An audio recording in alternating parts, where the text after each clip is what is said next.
अन्योन्य प्रेरण गुणांक क्या है, अन्योन्य प्रेरण गुणांक की परिभाषा तथा इसका मात्रक कक्षा 12 के भौतिक विज्ञान का एक मोस्ट इंपॉर्टेंट टॉपिक है और आज हम लोग इसी को डिस्कस करने वाले हैं। अन्योन्य प्रेरण गुणांक, अन्योन्य प्रेरण गुणांक को जानने से पहले हम लोग अन्योन्य प्रेरण को समझ लेते हैं और उसके बाद अन्योन्य प्रेरण गुणांक को भी जानेंगे। तो अन्योन्य प्रेरण क्या कहता है? अन्योन्य प्रेरण कहता है कि यदि किसी धारावाही कुंडली को हम एक धारा स्रोत से जोड़ दें और उसके बगल में एक अन्य कुंडली रख दें, ये कुंडली बंद होनी चाहिए। ये कुंडली कैसी होनी चाहिए? बंद होनी चाहिए। तो ये हमारी प्राथमिक कुंडली हो गई और ये हमारी द्वितीय कुंडली हो गई। और प्राथमिक कुंडली में विद्युत धारा के मान में जब हम लगातार परिवर्तन करते हैं तो हम देखते हैं कि द्वितीय कुंडली में एक प्रेरित विद्युत वाहक बल उत्पन्न हो गया है और प्रेरित विद्युत वाहक बल के कारण इसमें एक धारा भी उत्पन्न हो गई है। अब एक्चुअल में ये धारा कैसे उत्पन्न होती है? देखिए, जैसे ही हम प्राथमिक कुंडली में, इसको हमने क्या नाम दिया है? प्राथमिक कुंडली। इसको क्या नाम दिया है? प्राथमिक कुंडली। और ये हमारा कौन सा है? द्वितीय कुंडली। ये कौन सी कुंडली है? द्वितीय कुंडली। तो जैसे ही हम प्राथमिक कुंडली में, ये प्राथमिक कुंडली बंद कुंडली है और प्राथमिक कुंडली में जैसे ही हम विद्युत धारा के मान में परिवर्तन करते हैं तो इसके अंदर से चुंबकीय फ्लक्स उत्पन्न होना शुरू हो जाता है। इसके अंदर से चुंबकीय फ्लक्स उत्पन्न होना शुरू हो जाता है। और चूंकि ये प्रत्यावर्ती धारा स्रोत से जुड़ा है तो प्रत्यावर्ती धारा स्रोत का मान 0 से लेके मैक्सिमम होता है, फिर 0 होता है, फिर मिनिमम होता है, फिर ये इस तरीके से बार बार अपनी दिशा को बदलता रहता है। उस वजह से होता क्या है कि जैसे जैसे इसमें धारा के मान में परिवर्तन होता है वैसे वैसे ही इसमें से गुजरने वाले या इसमें से निकलने वाले चुंबकीय फ्लक्स के मान में भी परिवर्तन होता है। और चुंबकीय फ्लक्स के मान में परिवर्तन होने की वजह से, चूंकि ये कुंडली इसके बहुत ही पहली कुंडली के बहुत ही समीप रखी है, तो जैसे ही इसमें से चुंबकीय फ्लक्स उत्पन्न होता है तो वो चुंबकीय फ्लक्स द्वितीय कुंडली से होकर गुजरते हैं। और जब द्वितीय कुंडली से चुंबकीय फ्लक्स गुजरता है तो इसमें प्रेरित विद्युत वाहक बल उत्पन्न हो जाता है और उसी के कारण इसमें धारा भी उत्पन्न हो जाती है जिसे हम प्रेरित धारा कहते हैं। और ये पूरी घटना अन्योन्य प्रेरण कहलाती है। ये पूरी घटना क्या कहलाती है? अन्योन्य प्रेरण कहलाती है। तो अब हम देखेंगे कि अन्योन्य प्रेरण तो हमारा क्लियर हो गया। अब देखेंगे अन्योन्य प्रेरण गुणांक की परिभाषा।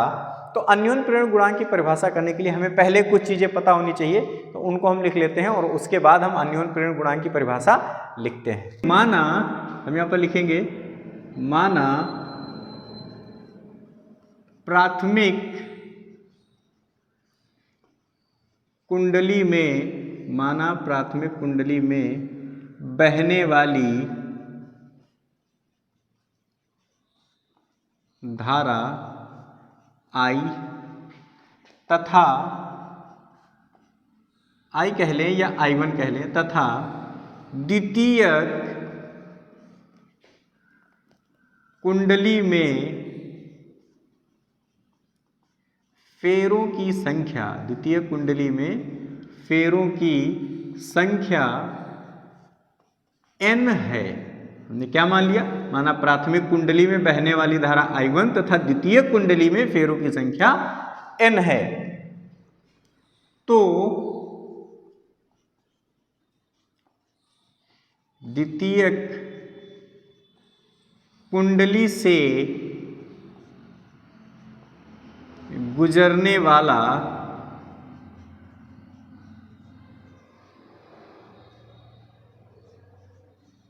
चुंबकीय फ्लक्स, द्वितीय कुंडली से गुजरने वाला चुंबकीय फ्लक्स वैसे तो φ2 होना चाहिए था और ये किसके अनुक्रमानुपाती होगा? I के। किसके अनुक्रमानुपाती होगा? I के। φ2 अनुक्रमानुपाती होगा I के या फिर I1 के, क्योंकि हमने प्राथमिक कुंडली में बहने वाली धारा I1 मान रखी है। देखिए φ2 तो तब होता है जब इसमें केवल एक फेरा होता है, लेकिन इसमें हमने मान रखा है कि द्वितीय कुंडली में फेरों की संख्या कितनी है? N2 है। इसलिए फाई इसके कारण होगी, फाई इसके कारण होगी, फाई इसके कारण होगी, फाई इसके कारण होगी। इस तरीके से हमने मान रखा है कि n फेरे होंगे, तो n से गुणा कर दें तो क्या हो जाएगा, या n2 से गुणा कर दें तो n2 phi2 अनुक्रमानुपाती i। ये n2 phi2 अनुक्रमानुपाती i ये क्या कह रहा है, ये कह रहा है i1, ये कह रहा है कि ये जो द्वितीयक कुंडली में से गुजरने वाला चुंबकीय फ्लक्स है वो किस पर निर्भर करेगा, I1 पर। धारा का मान बढ़ाएंगे तो चुंबकीय फ्लक्स का मान बढ़ेगा, धारा का मान कम करेंगे तो चुंबकीय फ्लक्स का मान कम होगा। तो जैसे ही हम प्राथमिक कुंडली में धारा के मान को बढ़ाते हैं तो द्वितीय कुंडली में जो चुंबकीय बल रेखाएं हैं वो ज़्यादा गुजरती हैं, और इसीलिए ये N2 phi2 अनुक्रमानुपाती I1 के किया गया है। N2 phi2 is equal to mi, क्या लिख दिया, N2 phi2 is equal to mi, जहां m अन्योन प्रेरण गुणांक है। यहाँ m क्या है, m ही अन्योन प्रेरण गुणांक है, यहाँ हम गुणांक है। अब क्या लिखेंगे, लिखेंगे द्वितीयक कुंडली के या द्वितीय कुंडली में प्रेरित विद्युत वाहक बल, प्रेरित विद्युत वाहक बल E इज इक्वल टू, या E ना कह के हम क्या कहेंगे, E2 कहेंगे। E2 क्यों कहेंगे, क्योंकि द्वितीय कुंडली में निकालना है। तो E2 इज इक्वल टू क्या हो जाएगा हमारा, N2 delta phi2 upon delta T, और ये ऋणात्मक रहेगा। ऋणात्मक क्यों रहेगा, मैंने आपको पहले भी बताया कि ऋणात्मक चिन्ह सिर्फ ये दर्शाता है कि ये जिस कारण से उत्पन्न हो रहा है उसी कारण का विरोध कर रहा है, इसीलिए हम निगेटिव सिंबल ले लेते हैं, बाकी इसका कोई मतलब नहीं है। E2 इज इक्वल टू, हम इसको लिख सकते हैं delta N2 phi2 upon delta T। यहाँ पर अगर हम देखें तो E2 इज इक्वल टू, देखिए N2 phi2 is equal to क्या आया है, mi1, तो हम यहाँ पर क्या लिख लेंगे, डेल्टा m, और N2 phi2 की जगह डेल्टा mi1। तो यहाँ पर जहाँ पर N2 phi2 था, N2 phi2 की जगह हमने क्या रख दिया, mi1, तो हमने क्या रख दिया, mi1 अपॉन डेल्टा T। ये हो गया। इसको थोड़ा सा और आगे बढ़ाएंगे तो E2 is equal to m delta I upon delta T। अगर इसको हम देखें और यहाँ से m बराबर निकालें तो क्या हो जाएगा, E2 अपॉन, ये बटे में आ जाएगा तो क्या हो जाएगा, delta I upon delta T।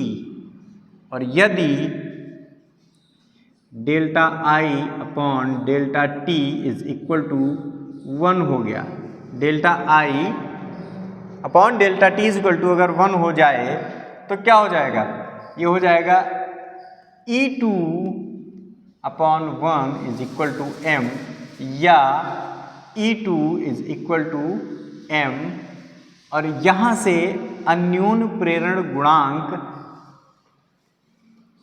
द्वितीयक कुंडली में प्रेरित विद्युत वाहक बल के बराबर हो जाएगा यदि delta I upon delta T कितना हो, 1 हो। तो जब हमको लिखना होगा परिभाषा, तो परिभाषा हम क्या लिखेंगे, देखिए यहीं से परिभाषा हम क्या लिखेंगे, कैसे लिखेंगे, परिभाषा में कुछ लिखना नहीं है, परिभाषा में आपको सीधे सीधे ये लिखना है कि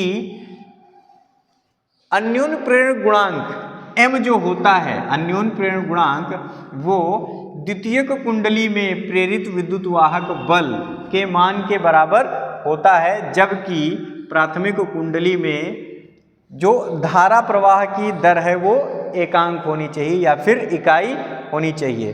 तो यहाँ पर देख लिए delta I1 upon delta T is equal to कितना है, 1 है। यहाँ पर देखिएगा जहाँ पर I1 छूट गया है वहाँ पर 1 कर लीजिएगा, और उसके बाद ये आपका हो जाएगा डिफिनेशन। तो परिभाषा लिख देंगे, परिभाषा लिखने के बाद इसका मात्रक लिखना है, क्या लिखना है, मात्रक।